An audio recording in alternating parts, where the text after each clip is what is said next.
ఇంటర్నల్గా తెలుస్తున్న విషయం ఏంటంటే పాకిస్తాన్ డైరెక్ట్గా మనతో ఫైట్ చేయడానికి ఇబ్బంది అవుతుంది కాబట్టి త్రూ బంగ్లాదేశ్ ద్వారా లేదు లేదు సార్ అంత అంటే బంగ్లాదేశ్ డిస్టర్బ్ చేస్తే మనకున్న మీరు చెప్పారు స్టేట్స్ త్రిపుర నాగాలాండ్ అస్సాం మేఘాలయ ఇవన్నీ కూడా ఇష్యూస్ స్టార్ట్ అవుతాయి కదా, ఈ రకంగా కూడా రావచ్చు అనేది రావచ్చు సార్, అది కూడా వాస్తవం కావచ్చు సార్. బట్ ఎందుకంటే బంగ్లాదేశ్ బార్డర్ మనం చూస్తే కనుక ఇండియాకి బంగ్లాదేశ్ మధ్య 54 రివర్స్ క్రిస్ క్రాస్ అవుతాయి. అవును. So we cannot have boundary the way we want, అలా మనకు చేయడానికి కుదరదు sir. The only ways to increase the petrol.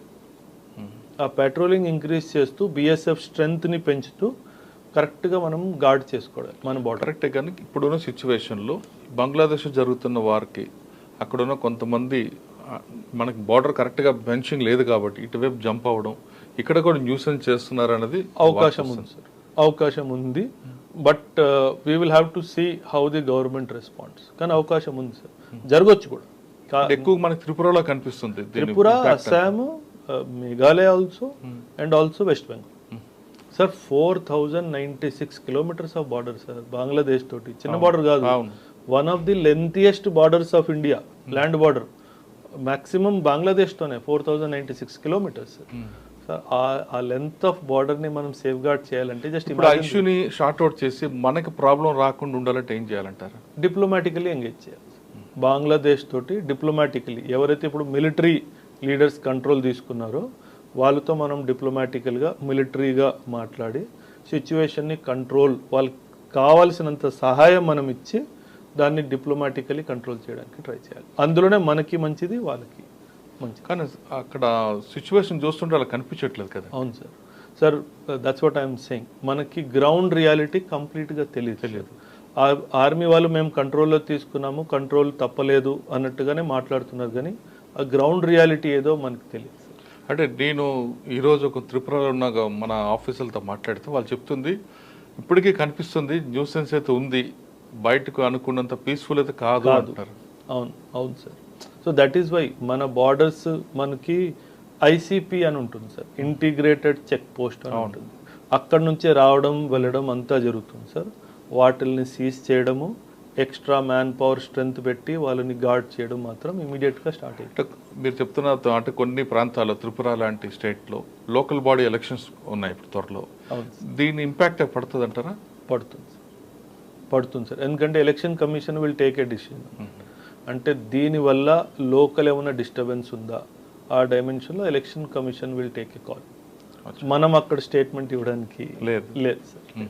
అంటే బంగ్లాదేశ్ అనేది మనకి ఎప్పటికైనా మనం కంట్రోల్ చేస్తే బెస్ట్ అంటారు. మనమే చేయగలం సార్, ఇంకెవరు చేయలేరు సార్ దాన్ని. ఎందుకంటే మనకి హిస్టారికల్ రిలేషన్స్ ఎలా ఉన్నాయి ఆ కంట్రీ తోటి. ఆ కంట్రీకి డెమోక్రసీ నేర్పింది మనం, ఆ కంట్రీలో డెమోక్రసీ తెచ్చింది మనం.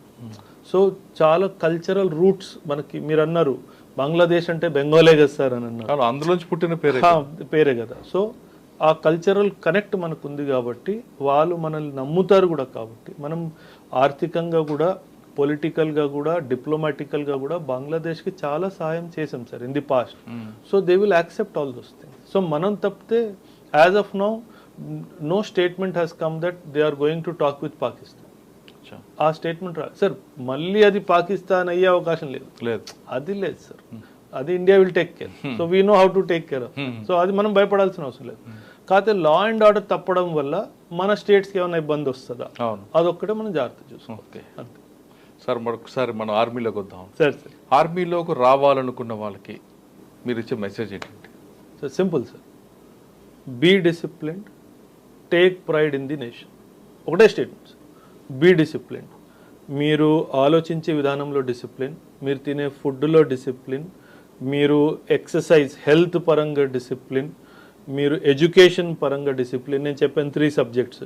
ఎడ్యుకేషన్ పరంగా డిసిప్లిన్, దేశం పట్ల ఒక ఫండమెంటల్ పేట్రియాటిక్ ఫీలింగ్. ఈ 5 క్వాలిటీస్ ఉంటే కనుక definitely any person can join the armed forces. Sir ఎస్ఎస్బిలో సర్వీస్ సెలెక్షన్ బోర్డులో నేను అక్కడ ఉన్నాను కాబట్టి చెప్తున్నాను సార్, 15 క్వాలిటీస్ ఉంటాయి సార్. దాన్ని OLQs అంటారు, officer like qualities. Effective intelligence, honesty, integrity, probity, ఇవన్నీ ఉంటాయి.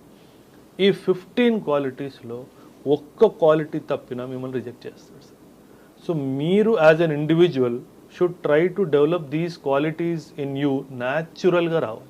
అచ్చా, అప్పుడు సెలెక్షన్ ఈజీగా అయిపోతుంది సార్. ఓకే. సాధారణంగా ఇండిపెండెన్స్ డే అనగానే దీనికి ఒక బ్యాక్గ్రౌండ్ స్టోరీ ఉంది, అందరికి తెలిసేది. అవును సార్. మీకు తెలిసిన స్టోరీ చెప్పండి ఒకటి. మీరు సర్వీస్లో ఉన్నప్పుడు ఇండిపెండెన్స్ డే వచ్చినప్పుడు అక్కడ ఎలా సెలబ్రేషన్ చేస్తుంటారండి?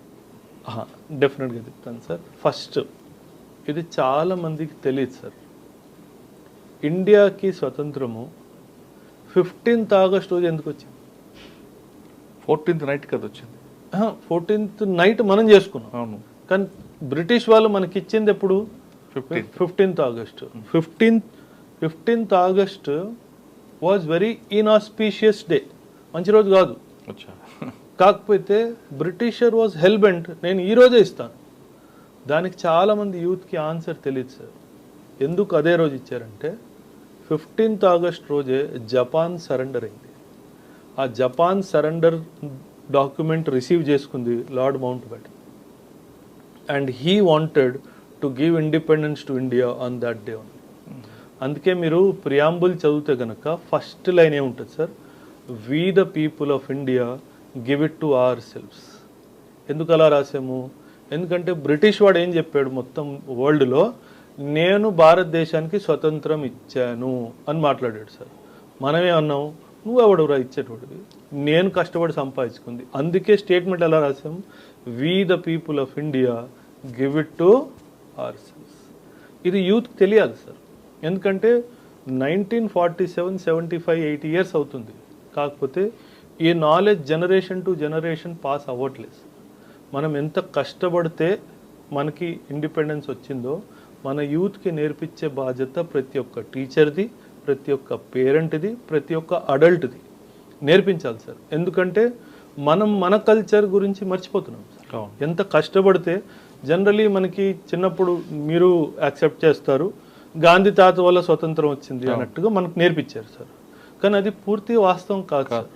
సుభాష్ చంద్ర బోస్, భగత్ సింగ్ వీళ్ళందరూ త్యాగాలు చేస్తే మనకు వచ్చింది సార్. మనం ఒక ఇన్సిడెంట్ చెప్తాను సార్ మీకు. 1919 జలియన్ వాలాబాగ్ మసాకర్ మీరు వినే ఉంటారు. జలియన్ వాలాబాగ్ అందులో పెట్టి అందరినీ ఒకసారి కాల్స్తారు. 1919లోనే ఎందుకు జరిగింది సార్? ఇందులో హిస్టరీ ఉంది సార్. 1919లో ఎందుకు జరిగింది జలియన్ వాలాబాగ్? 1920లో ఎందుకు జరగలేదు? 1925లో ఎందుకు జరగలేదు? 1915లో ఎందుకు జరగలేదు?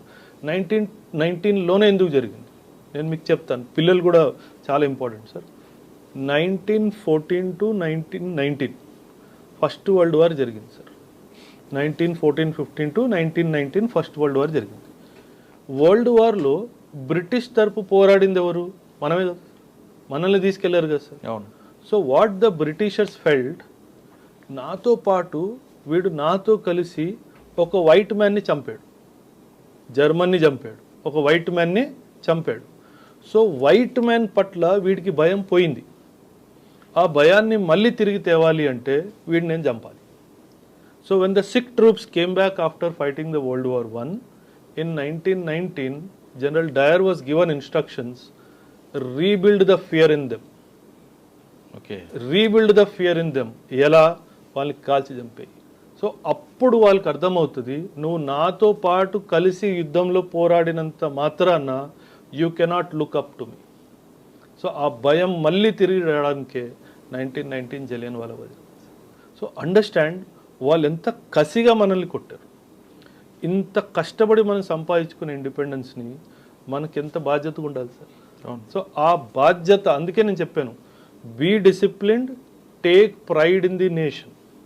సో ఈ 2 డైమెన్షన్ యూత్లో ఉంటే కనుక సార్ ఎవ్వడూ డిస్టర్బ్ చేయలేడు మనల్ని. ఇప్పుడు బంగ్లాదేశ్లో ఏం జరుగుతుంది సార్?